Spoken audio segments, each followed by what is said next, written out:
Burned by Rocky Patel. We've got another edition of Hold My Cutter, and our guest, another episode with the great Tim Debacco, longtime public address announcer at both Three River Stadium and PNC Park. We talked a lot in the episode with Timmy D about his start as a PA announcer. We're going to get into some other aspects of his career. We're now enjoying the White Label by Rocky Patel. That's our featured smoke here on this edition of Hold My Cutter. Timmy D, we've talked to you about public address announcing, but that's not all you did at PNC Park. At Three River Stadium, and I think early at PNC Park, and PNC Park opened in 2001, the Pirates had a long time, Art McKinnon was the long-time public address announcer, going back to Forbes Field, but also at Three River Stadium, a long-time organist, Vince Lashide, who again went on to PNC Park. You and I both share our love and fondness of the late, great Art McKinnon and Vince Lashide. And now, you, in addition to doing PA, were an organist at PNC Park. Yeah, how that came about was, Vince was the longtime Penguins organist and longtime Pirates organist, and because the Penguins weren't good for a while, the two seasons never overlapped. Suddenly, they get good, and there is overlap. And now Vince is needed at the Civic Arena, and he's needed at Three River Stadium. And I just remember the talk around the control room was, well, Vince's allegiance is going to be with the team that's in the playoffs. We're going to lose him.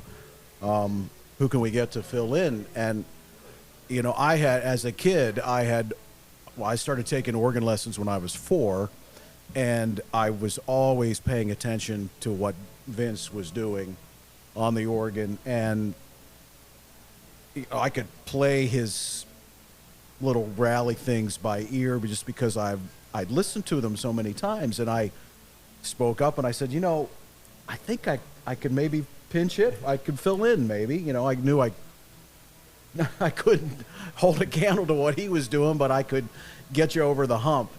And I said, okay. So I did the PA and played the organ at the same time. I had like the microphone stand on the side of the organ, and I don't even know how I can tell you is I slept really well on those nights after the game was over. Yeah. It was crazy, but I was honored to fill in for the legendary Vince Lashide. He was so good. His technique was unrivaled. He could play jazz. He could play blues. I took lessons from him for 2 different stints, and I so love those moments, so love that time. I should have taken longer, now in retrospect. But he had this like instant recall of, I swear it had to be at least 10,000 songs. He could play a little something from at least 10,000 songs. That is no exaggeration. He was phenomenal. I was so blessed. My wife Susie and I, when we were married, he played the piano and organ at our wedding. And I miss him so much. I'm thinking of do you know the story about when Bobby Bonilla came back into town? Should I tell that story? Yeah, tell it. Yeah, yes. Is that an appropriate Yeah, format? of course. Yeah, absolutely. So Vince and I would collaborate a little bit. Like, hey, how do you play this hook? How do you do this little part of this song? And so Bobby Bonilla leaves as a free agent after the 91 season, right? Yeah. Goes to the Mets. Now it's 92. He's coming back for the first game at Pittsburgh. A gigantic free agent contract. Still getting paid. Yeah. Bobby Bonilla did July July. 5th. Yeah, July. Is it 3rd? Whatever. Yes. It's right around that area. First week of July. Yeah. a good day. Yeah. I get to the ballpark, and Vince says, "Hey, do you know how to play Take the Money and Run?" And I said, "Yeah, I do." And I just, here's the chorus, and I played it for him. Is that, And who's BTO? Who is that? Steve Miller Steve Band. Miller Band. And so he plays it when Bobby comes up. And fast forward, I'm home, and my phone rings, and it's my boss and Vince's boss, Rick Cerrone, one of your guests. And he said, "Timmy, I've got to fire Vince." I said, "What?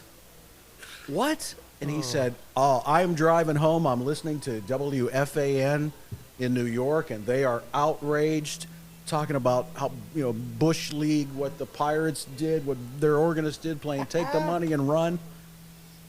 And here I go being stupid. I said, "Oh, that's kind of funny, because I taught him how to play it." He goes, "You what?" Then you're both fired. That's what he said. Yeah. "I've got to fire you too." And he was very angry. He thought he was very serious. And now I'm thinking, oh, I got to go into damage control mode here.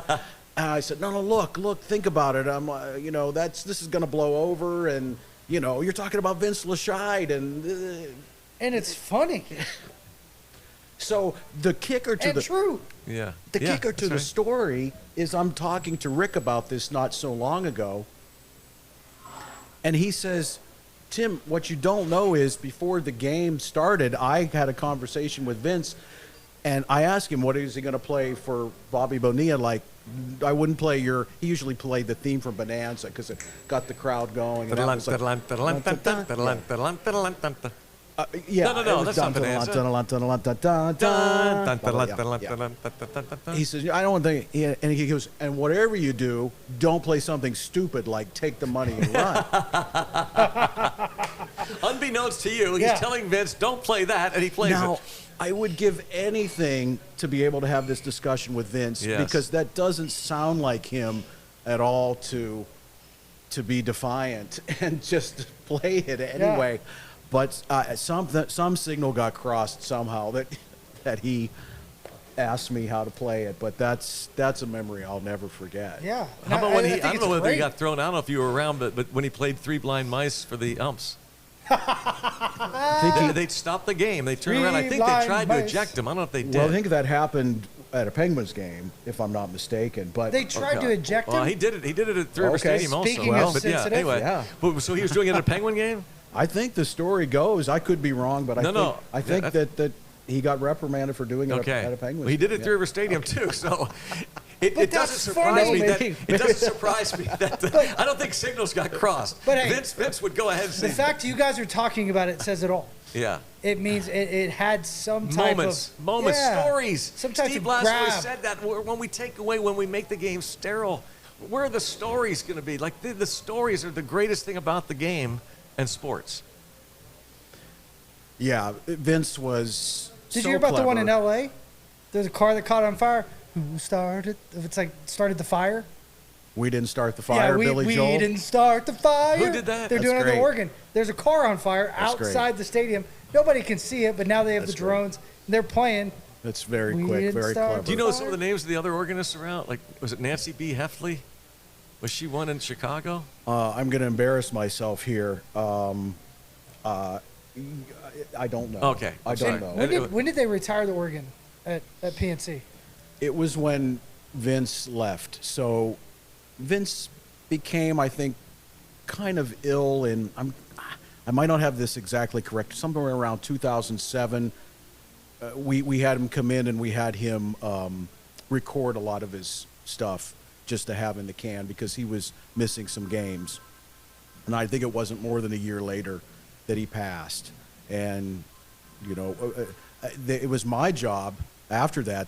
We had game tapes, Michael, of these tapes that had 4 audio channels. On one channel was Pirates home radio, then it was Pirates home TV.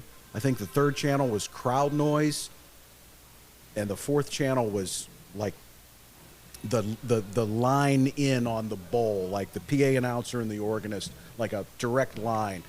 And so I went through all these game tapes from 2001, 2002, and digitized all of actual game performances from Vince, and labeled them and categorized them, and then that's what has been played at PNC Park since his passing. It's a great tribute to him. I mean, he's gone on to be the Pirates organist, posthumously. It's incredible.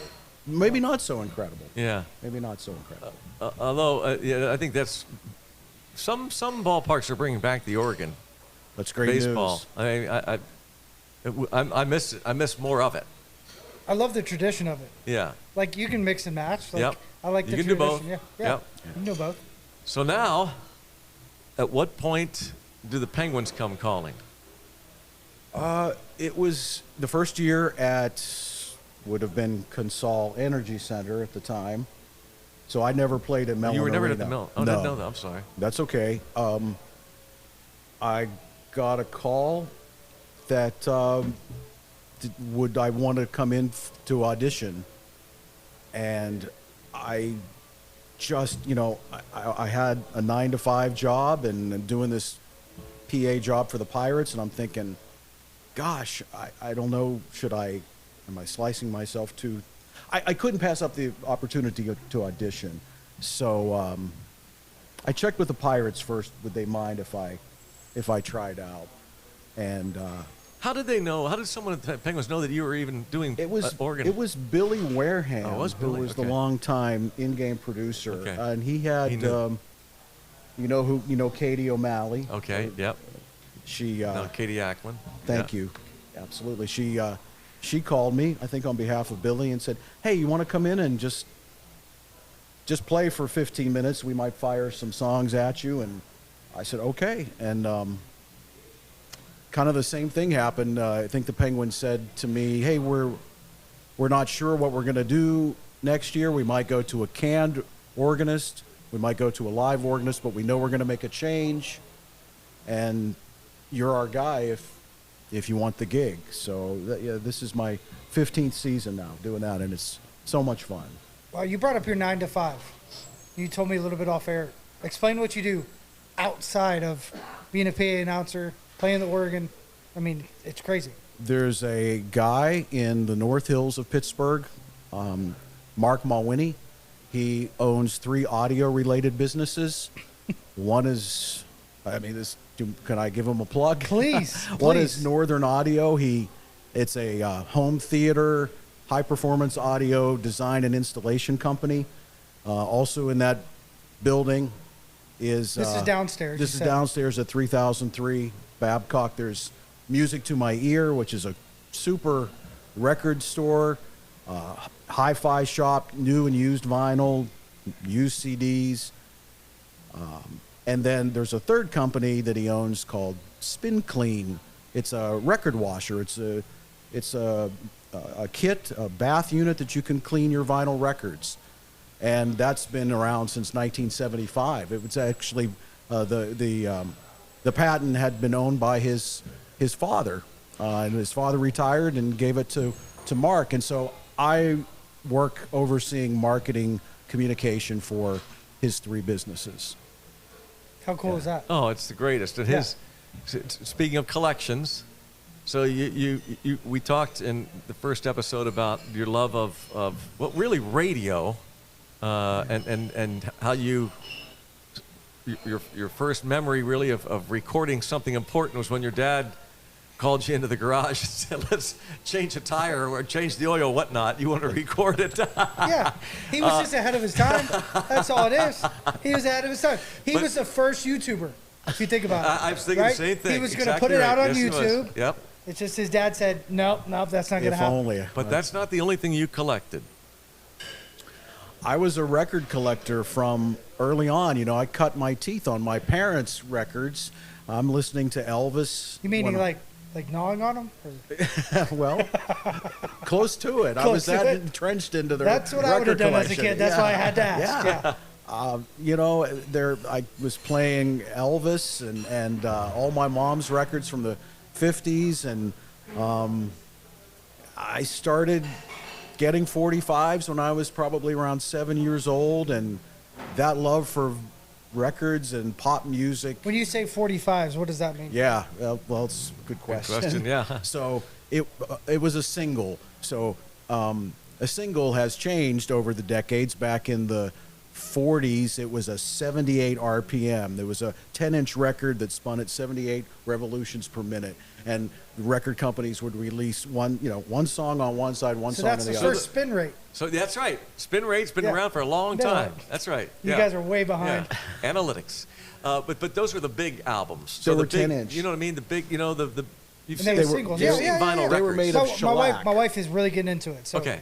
we're going to have to come visit you. Oh yeah, they were made of. You're welcome anytime. They were made of shellac, like a shellac resin. They would break very easily. Okay. And then around 1948, 49 came the introduction of the 45, and it was a 7-inch record, still one song on each side. You had the hit on one side and they called it the B side, another song, and that really caught on with the buying public, and that was like the go-to format for a hit record.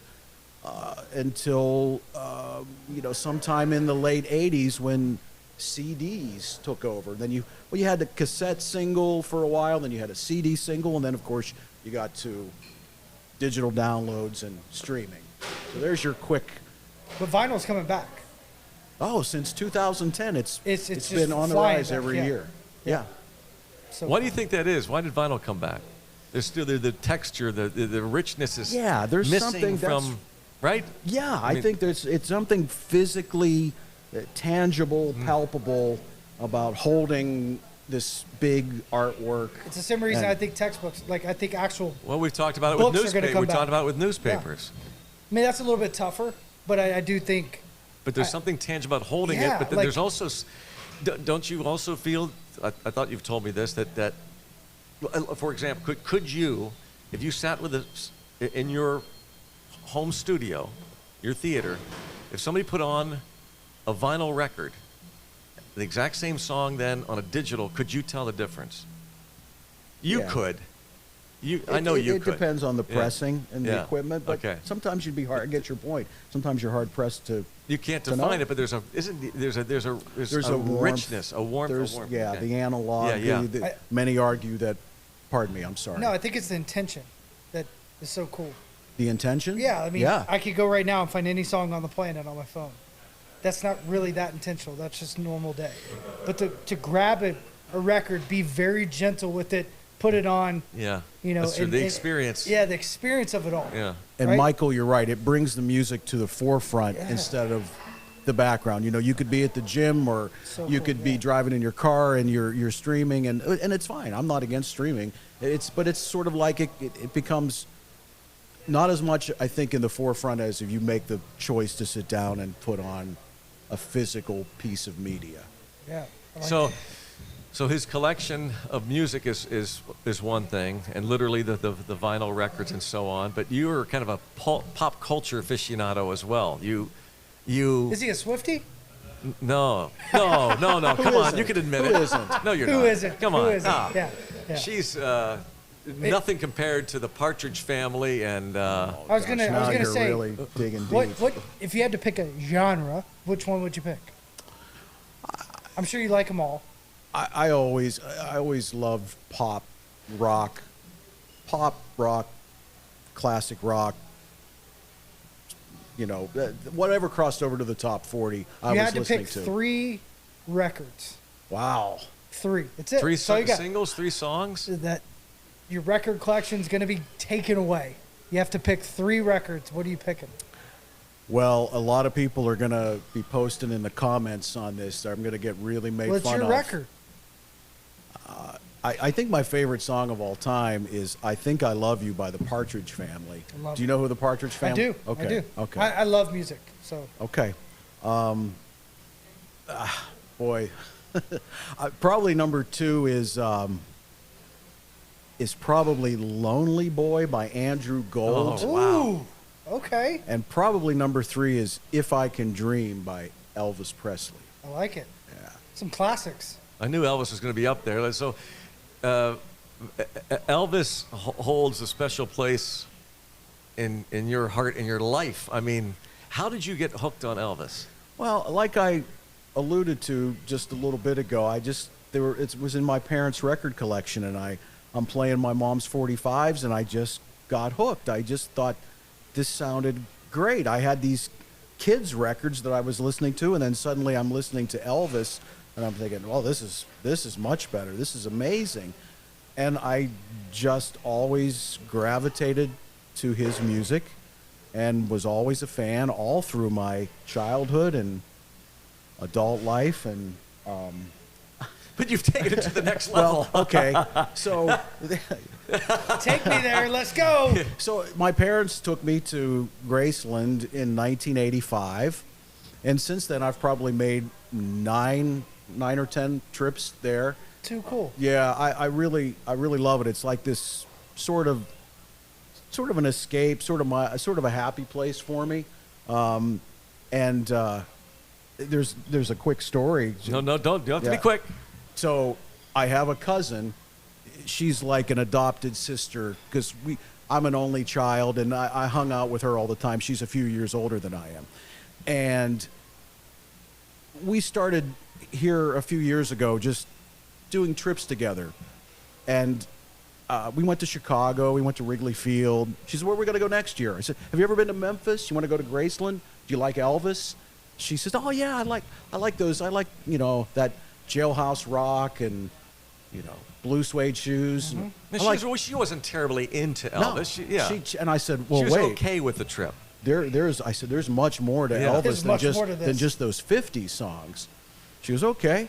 So we drove to Memphis, and we did a full-blown tour. We went to That's a 12-hour drive.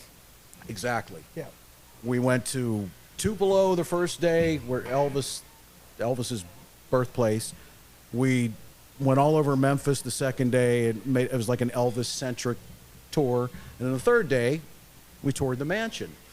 And we're touring the mansion, and we're in the racquetball court. This is something that Elvis built in like 1975. And he played a game of racquetball on the day before he passed. And we're in the racquetball court, and I look over at her, and she is just, tears are streaming down her. She's like a faucet. And I said, "What's going on?" And she goes, "I don't know."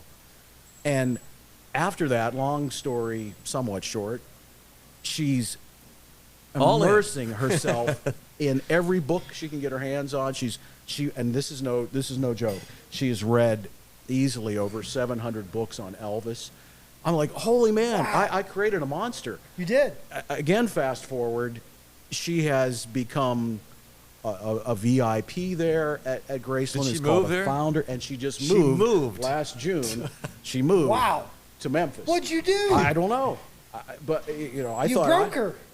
She's in. She's Wow. deep in. She needs to write her moved own to book Memphis, now. and now she's like part of the VIP. She introduced me, so I introduced her, and she goes off, and You the opened up ironic Pandora's part, box, yeah. the ironic part, Michael, is she's this VIP, and she introduces me to Priscilla Presley. I'm like, how What did a that full happen? circle. Jeez. Holy Is that shnikes. incredible? Wow. Such a great So story. when are you going back? Yeah, I don't know. I was thinking about going back in January for the celebration of Elvis's, what would have been his 90th birthday, but I got some Penguins games that are a conflict, so I'm staying put. I don't know. I'll get there. Okay. Yeah. So I don't know You if we want to should come? put- You want to? Absolutely. I would love to come. Well, I I'll don't know. show We you should, the- hey, show I it guess to we you could the right publicize. way. Is there any more room on the Friday night Wi-Fi guest list? Or are you maxed Absolutely. out? No, of course. Well, I'm not just talking about Fort, Leonard Lee, our producer, director, What is- but our huge listening audience. Now, we can't open up to everyone, but maybe you can explain about the Friday night. What is the Hi-Fi. Friday night Wi-Fi? It's we call it Friday Night Hi-Fi. And Hi-Fi. it started about 10 years ago.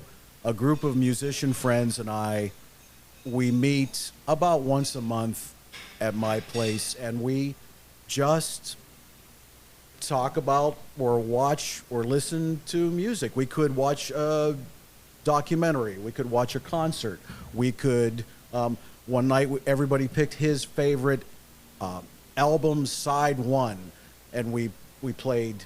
Cool. We played each of those. We could maybe have a guest. We could play music trivia. It doesn't matter, but it's all music centric, and we've been doing this for about 10 years. So wow. Love to have you. Love to come. Well, because sometimes he'll do a guest that you're not aware of. But so the one Elvis night, and you've done this a couple times, where yeah, we have. Go ahead. We have an Elvis night once. That's the bone they throw me. Okay, yeah. Once a year, I get to do. They Elvis let you night. do your Yeah. Elvis night. No, you go ahead. Yeah, but you also a special guest, a surprise guest. You'll have a surprise guest on the phone. Yeah. One year I had Elvis's boyhood chum, Guy Harris. He's since passed. He called in and spent an hour or so with us on the phone. Had Elvis's nurse phone in. So yeah, we're serious. We're hardcore with our love for music.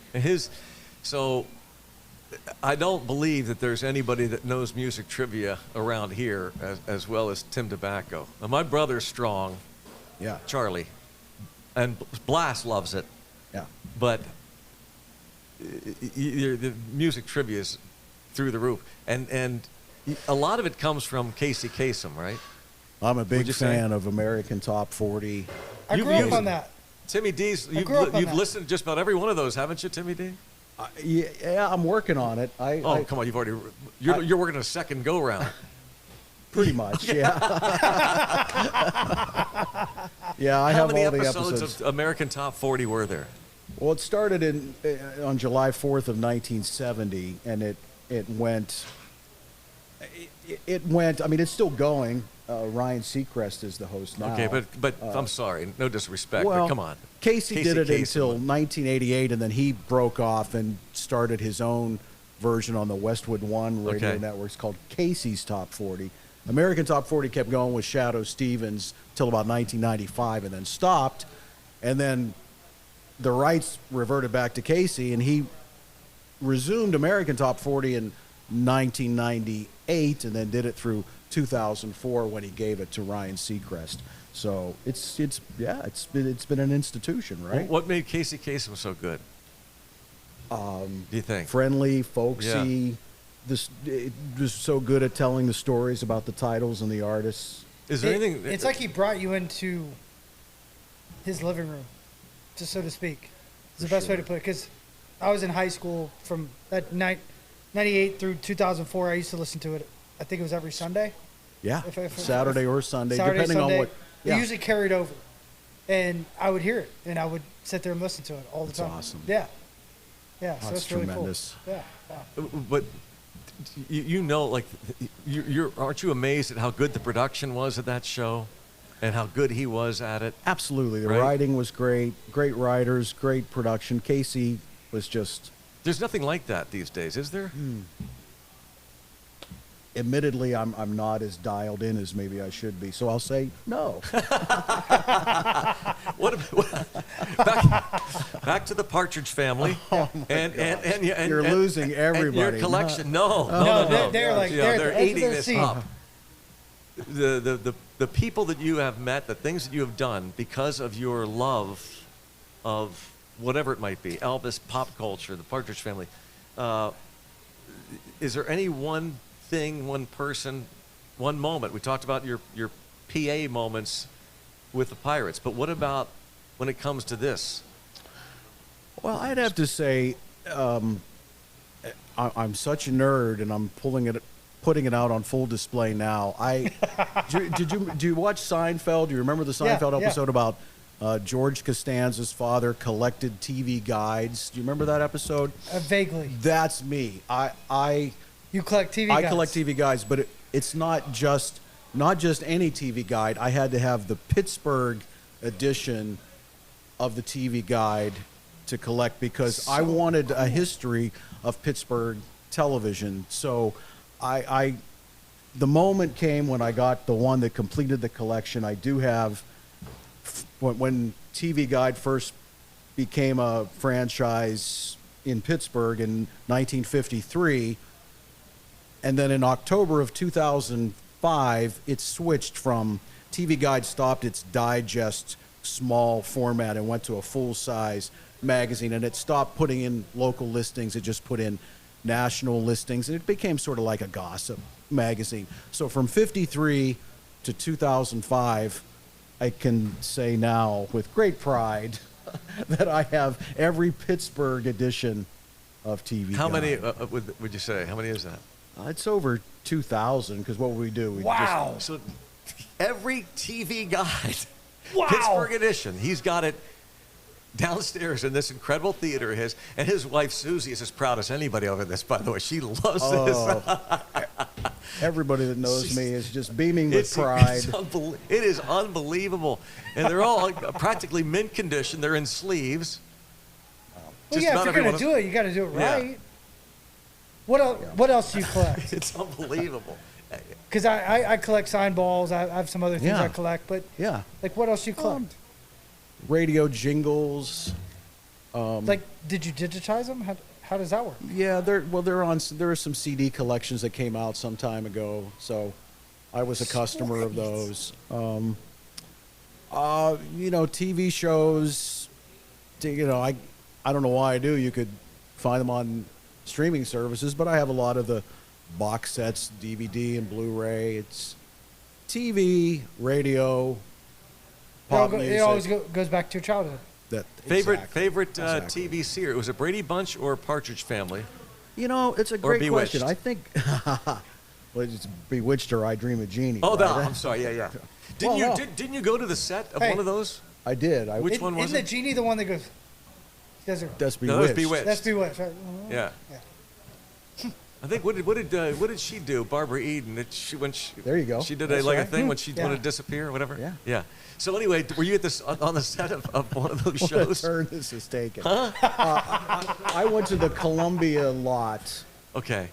where there was the Partridge Family house, the I Dream of Jeannie house, the Bewitched house. It's all on that same street. The lot's now closed, and I think they dismantled or are beginning to dismantle a lot of it. But yeah, I went. Did one of those sets? Did they share? Did you tell me that? Was it? Was there one? Was it? Wasn't Brian's song a movie or something that I shared don't the know Brady about Bunch? that. Well, these are room? just exteriors. Yeah, I if know, you- I know. They did the show on the sound stage Yeah. for the interiors, but But they weren't all the very same type set. I thought there was one exact set. Anyway, I thought you had told me that. Maybe not. I'm dreaming. Now you got I'm me dreaming of wondering. Jeannie. You're dreaming of Genie. Yeah. That's right. You beat me How to about it. how about Stratomatic baseball? oh yeah. So one the of two the great things. board games. Well, when I got this love for baseball as a 9-year-old, sure I was going to the games, but I had to play the tabletop dice baseball games, and Do you still have it? Yeah, I started playing. I don't know. You remember the Sports Illustrated? I know you didn't play that. No. That's what I first started playing, and then from there I played a little bit of that APBA. That's what you APA. like. Okay. And then Stratomatic, started to play that, and we started a little league, right? It was Walkie and you and our friends Dave and Fuzz and I. Should we bring that league back? We're trying to resurrect it, but he's too busy. We got to clean that up. It was fun. That sounds fun. I have was- no idea what that game would look like, but it sounds it's like a blast. absolute blast. I remember The being board in games. a game against Walkie, and all I wanted to do was beat him, and I tried to do all these maneuvers and outmanage him, and he left me in the dust. There was no outmanaging Bob Walk. So Did he win the? yeah. Did he win this? I thought Dave. well, I don't know if he won the tournament, Okay, but yeah. the games that I played when I thought I was oh, going gotcha. Yeah, nah, yeah. he Can't outmanage yeah, him. No, No. no, absolutely not. How about the time he thought at the house he thought that he was going into the coffee creamer, he just about ready to put it into the coffee, and he stops. He goes, "What kind of creamer is this?" I said, "That's my dog." The ashes of the dog was on the counter. He His name dipped in didn't have to be Creamer, didn't it? That's a good one. Come here, Kramer. Come here, on, Kramer. on. Sit, Kramer. Kramer, How was sit. that coffee? You don't remember that? I forgot Oh about my it. gosh, that was a classic. He dips it, he smells you. What kind of creamer is this? It's actually my dog. Yeah. Is that a new brand? Yeah, right. I like that. It's a great name for a dog from now on. Anybody want to think about that? Kramer. Here, Kramer. Here, Kramer. How, We had a lot of fun. How about in terms of, growing up a baseball fan, aficionado of music, your dad introducing you to baseball, your love of the fact that you wanted Pittsburgh TV guys. What about that? We oftentimes try and tie Hold My Cutter into baseball, sports, Pirates specifically, but also about how unique this area is, Timmy D. You grew up in East Brady, went to Clarion. You ever thought about what makes this You stayed. area, this region You so stayed. unique? Why you love it so much? Gosh, I think it's just, there's just so many good people. It's just such a, it's an area full of neighborhoods of wonderful people. And, I looked at one point, I thought about moving to, I thought, the Arizona Diamondbacks are going to start up. Maybe I can get their PA job, and my wife and I will move to Phoenix. But when it was all said and done, I don't know, you drop anchors over time, and then you look back and you say, well, that was for good reason. There are so many wonderful people in this region who care and are kind.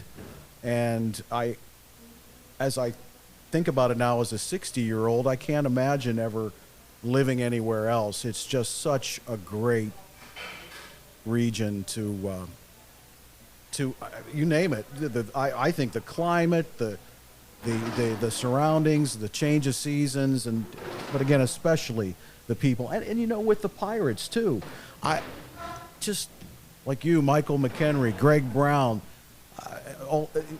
Lanny Fratteri, John Wayner, Steve Blass, Bob Walk. These are all great guys, and all the people, the men and women that I work with in the control room.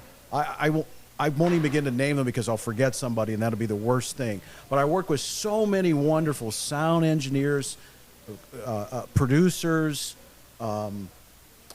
That was really the hardest part to leave the job for me was the relationships, and to step away knowing that I wouldn't see many of these people on a regular basis. So, yeah, we're blessed in this area. Do you miss the PA announcing with the Pirates?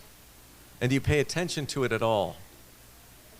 Well, Guy Junker is tremendous. doing a Great. fabulous job, and I'm honored that he's my successor. I mean, he's an icon here in the city. It's wonderful, and I loved when he was a guest on your show. I was glued. Do I pay attention? Yeah, you can't help but pay attention. But I'm okay being a fan. I really relish that. The time off now, opportunity to do that. summer's off, right? Summer's off. All And those you get to summers. be a fan. It's Just so be a great. fan. It's so great. I've discovered places at PNC Park, like the landing out in the outfield, and then the one behind the bullpen.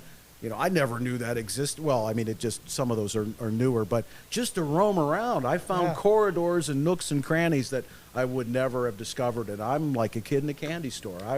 It's funny you say that. When I first took this job, I'd never been around PNC.